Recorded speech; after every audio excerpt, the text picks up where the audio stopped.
I'm going to go to Chicago early against Pritzker. Pritzker's nothing.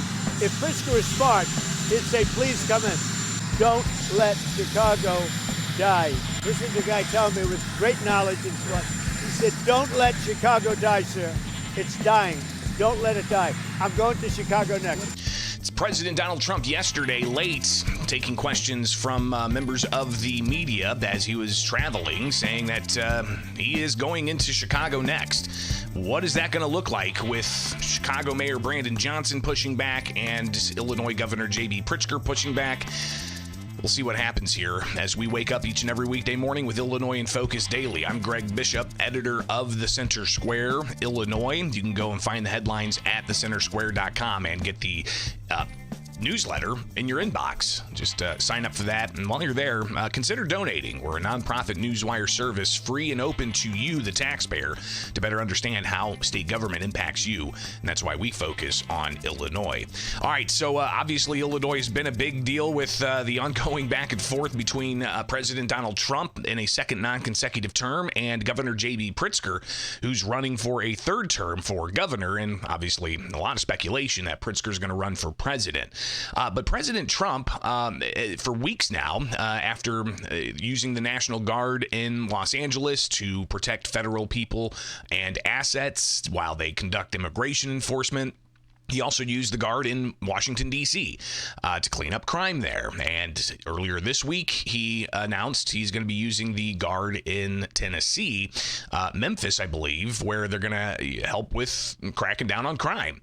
All of this sparking the debate about the posse comitatus and the Insurrection Act and what authority does a president have to use the National Guard and what kind of level of local involvement should there be. These are things that the courts are going to be hashing out. And again, you'll be able to follow along at thecentersquare.com. We've got an entire team across the country following this stuff. So don't just focus on the Illinois page. You can also get the national headlines with your newsletter each and every day in your inbox. But you've got the president saying he's going to use the National Guard for weeks upon weeks. Governor J.B. Pritzker has made allusions to this being out of an authoritarian playbook.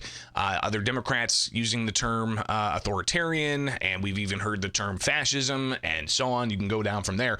But yesterday, Pritzker spoke to a group where he discussed the issue of immigration. He was receiving the Paul Simon Award. And this is an award that the Paul Simon Public Policy Institute gives. It's the Paul Simon Courage and Public Service Award, recognizing, as they say, a commitment to compassion and responsible public service. But the governor took the moment to address some of his concerns he sees coming from the White House. And have us all pay attention today to the fact that there are invasions going on today all across the Chicago area into communities that live in fear. There are families in hiding. There are people who've been thrown into vans and taken away this morning.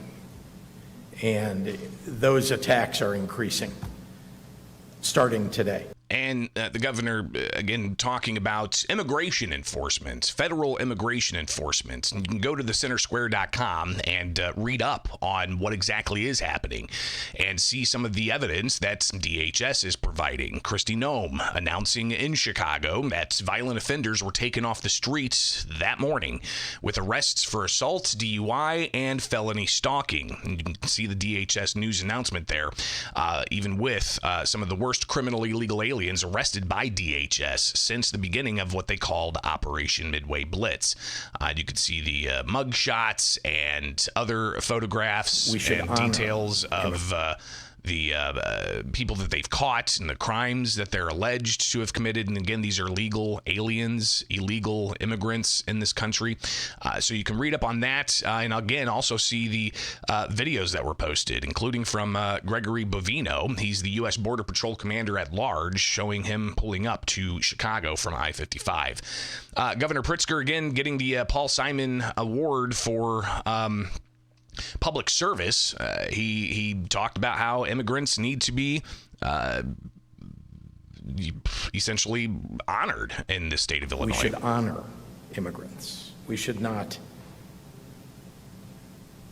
have our military, have our agencies of the federal government arresting people because they look different, or because they speak with an accent, or because they speak another language. The governor is characterizing ICE's efforts as just merely going after people of a different skin color or people who speak a different language. When you hear what ICE officials are talking about, they are addressing criminal illegal aliens. And since in Illinois they're not able to cooperate with local law enforcement because of state law, you've got ICE that's taking to the streets, and that's going to make things a little bit more complicated. So the governor, taking a moment during his award presentation to talk about his concerns over the Trump administration, increased immigration efforts. But afterwards, the governor was asked about President Donald Trump the day before, saying that he is going to go into Chicago, alluding that the National Guard will be used. And here's what the governor had to respond to that. Look, I have said before that you can't take anything that he says seriously from one day to the next. He's attacking verbally. Sometimes he attacks sending his agents in. Sometimes he forgets. I think he might be suffering from some dementia. And the next day he'll wake up on the other side of the bed and stop talking about Chicago. So I've never really counted on anything that he said as real. When he said that he wasn't coming to Chicago, I didn't trust that. When he says he is coming to Chicago, it's hard to believe anything he says. Governor, obviously going off of some of what Trump has said and some of the other things he kind of walked back on, because several weeks Trump said, hey, I'm going into Chicago. We had a week's worth of news conferences from Democratic leaders condemning Trump and the idea of using the military in Chicago. And then moving on from there, it gets to where we got President Trump saying, well, maybe we wait for Pritzker to ask for help. Here again is the governor talking about ICE's actions and how he's got legitimate concerns. I've been saying that since the very beginning, that actually they send ICE in here to cause challenges and mayhem on the ground. And you're seeing that when they go in as hard as they are, you can see that communities are reacting as they should, with disdain, with great concern, protesting. But the harder the ICE agents come in, the more people want to intervene and step in the way of them. And when that happens, and when there's any kind of, touching or engagement with those ICE agents that involves, actual potential battery, that'll be the excuse. And it's wrong, by the way. They are causing it. It is the president. It is Kristi Noem, who wasn't even willing to answer questions today. She was here for a few hours, unwilling to answer questions about what they're doing on the ground, unwilling to tell us what ICE is going to do over the next coming weeks. What we know is that Gregory Bovino, who seems to be in charge of the operations here, has a history of acting in ways that are quite violent against people, many of whom are not criminals. They are grabbing people who have brown skin, or who speak with an accent, or who speak another language, and not people who are guilty of or are accused of perpetrating a violent crime. That's who we'd like to have civilian law enforcement go after.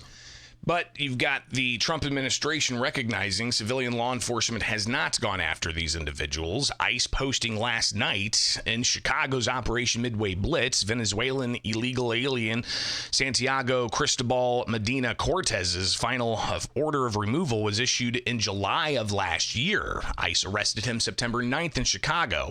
If ICE officers encounter illegal aliens during an enforcement operation, they arrest them. If you're in the country illegally, please self-deport. report. Learn more about self-deportation on our website or the CBP Home app. And you can see here the arrest of that individual as the video is shared by ICE.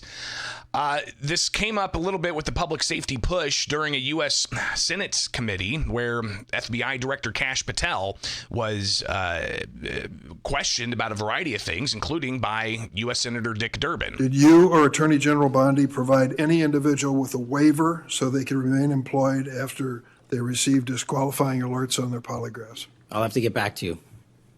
You don't remember that? No, sir. My priority is protecting the American public, not getting into the weeds of polygraphs. And to have a decent memory when you come before a committee.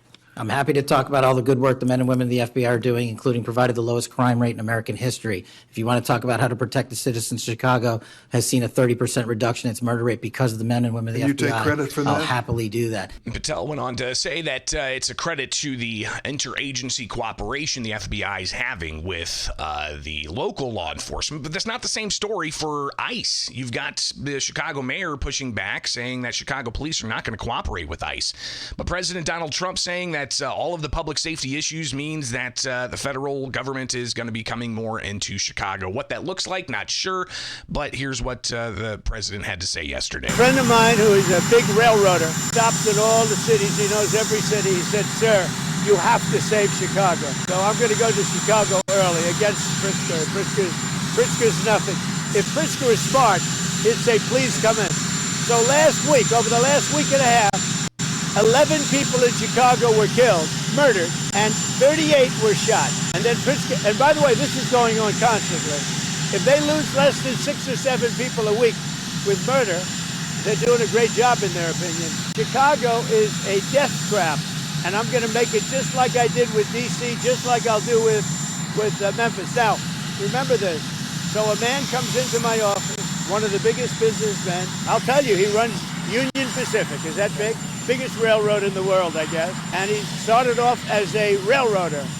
He was running a railroad, a little caboose. He was in a caboose. Now he runs the whole damn thing. 45 years ago, he started off in a caboose. I don't know what that's all about. And he became the top, so that's a good place to start. But he came in, he knows the country intimately. He's looking to do a merger by another railroad, the one where it had the little problem in East Palestine, right? And they want to buy that railroad, as you know. It's pretty public. But I sat with him and I talked. I said, so you know every city? Yes, sir. I go into every city, and I have for 45 years. I said, where would you go next? He said, St. Louis is in big trouble. He said, but Chicago is a great city. You can save Chicago, sir. Don't let Chicago die. This is the guy telling me with great knowledge and so on. He said, don't let Chicago die, sir. It's dying. Don't let it die. I'm going to Chicago next. It's again the president yesterday saying he is going into Chicago next. We will keep you updated here each and every weekday morning with Illinois in Focus Daily, where you can get the podcast in its entirety. Go to thecentersquare.com, get the headlines in your inbox at thecentersquare.com, and wake up with us here each and every morning for more Illinois in Focus Daily.